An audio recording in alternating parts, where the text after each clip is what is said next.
Magandang araw po mga ka-vlog. Nandito naman po tayo, gagawa lang po tayo ng video upang makapag-share sa inyo ng konting kalaman. Samahan niyo po ako. Let's go!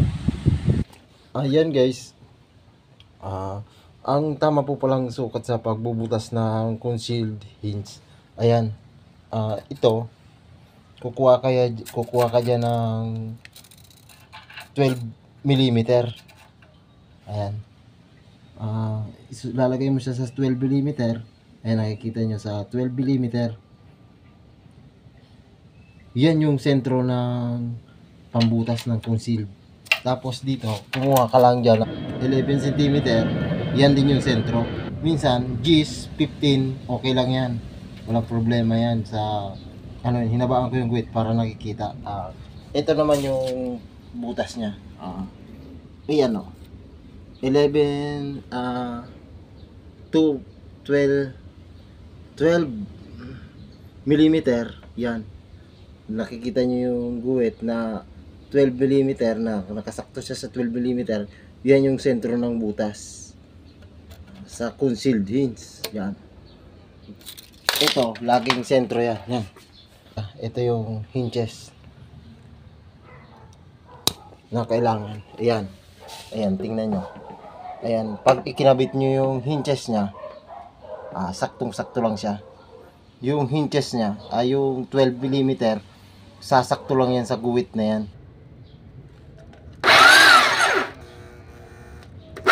Ayan.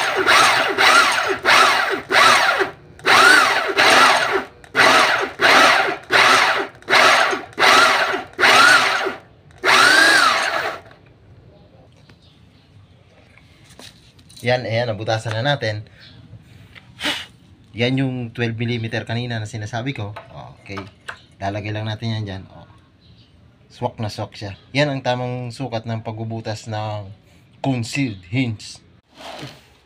Yan. Ikakabit na po natin yung concealed hinge na nabili natin kasi dumating na.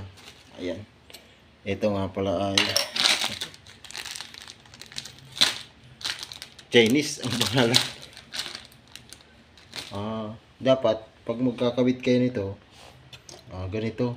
Yan, ilalagay nyo na yan dyan sa butas. Tapos dito, ilalagay nyo na rin yan sa butas. Bago, pag may dapat babarahan nyo na ganyan. Yan. Yan.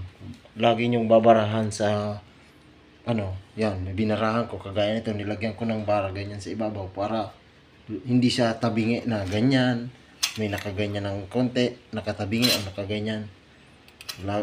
Babarahan nyo ng ganyan, lalapatan nyo lagi yan dyan sa ibabaw para pareha sila. Yan. Bago i-screw, yan, butas na yan, bago nyo i-screw dapat may bara. Pwede din naman yung kabiyak na pinto niya. Iyon ang gawin nyo na rin bara bago nyo i-screw. Para pantay. Hindi siya tagilid i-install. Okay. Yan. Kagaya nyan. Sige.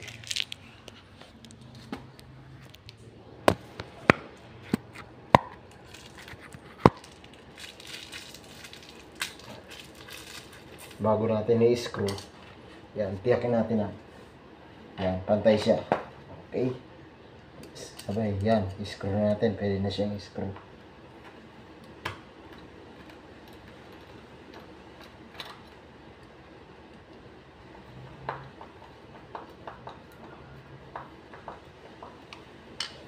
Hindi siya, hindi, wala ka dyan makikitang tagilid.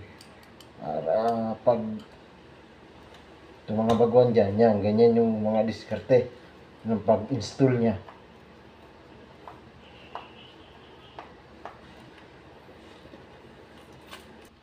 Yan, kung makikita nyo, binarahan ko siya, pantay siya, hindi siya papaling-paling. Dito din, papaling-paling. Ganun din. Pag dyan naman sa kabila, install naman kayo, ganun din. Kung mayroon kayong bara na mahaba, sakto, basta tuwid, okay na yan. Kahit anong bara gamitin nyo.